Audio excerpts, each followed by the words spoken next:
Եվ վերջում ֆուտբոլի աշխարհի առաջնության եվրոպական գոտու ընտրական մրցաշարի F խմբի 4-րդ տուրում Հայաստանի հավաքականը Դուբլինում հյուրընկալվեց Իռլանդիայի հավաքականին եւ պարտվեց 0-1 հաշվով։ 52-րդ րոպեին վիճաբանությունում մրցակցի դեմքին գլխով հարվածելու համար կարմիր քարտ ստացավ Հայաստանի հավաքականի ավագ Բրատիսլավայի Սլովանի հարձակվող Տիգրան Բարսեղյանը։ Իռլանդիան թվային առավելությունը գոլի վերածեց 70-րդ րոպեին Հայաստանի հավաքականը 3 միավորով նահանջեց վերջին տեղ, Իռլանդիան 4 միավորով երրորդն է։ Հավաքականի գլխավոր մարզիչ Եղիշե Մելիքյանը խաղից հետո ասել է, որ կարմիր քարտը ջարդեց թիմի խաղը։ Բայց դա իմ ֆուտբոլիստի սխալն է, նշանակում է իմ սխալն է, իմ ֆուտբոլիստների հետ ինչ պատահում է, ես եմ վերցնում պատասխանատվությունը եւ ներողություն եմ խնդրում։ Մեր երկրպագուն մեզնից միավորներ էր սպասում այս երկու խաղում, բայց մենք ինչ-ինչ պատճառներով չկարողացանք միավոր վաստակել, ասել է Մելիքյանը։ Մենք շատ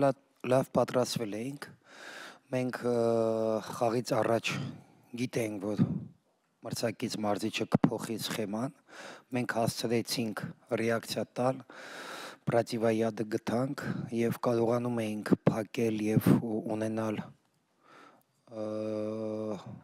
մեր մոմենտները։ Ես վստահ եմ, որ մենք կարող ենք հաջողության հասնել 11-11-ի դեմ, բայց երբ մնացինք 10 հոգով,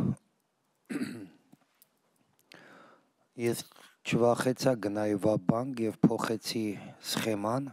Ես խաղի ընթացքում փոխել եմ 3 անգամ սխեման, մեկը ընդմիջմանը, մեկը 10 հոգու ժամանակ եւ ցանկանում էի իմ թիմին ինչ-որ բանով օգնել, բայց մոտիկ էինք, որ արդյունքը լիներ այլ,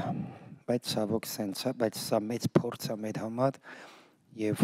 վստահ եմ, որ մենք ճիշտ ճանապարհի վրա ենք, կարևորը ոգին պահել, միասին լինել ու շարժվել առաջ, նվիրված։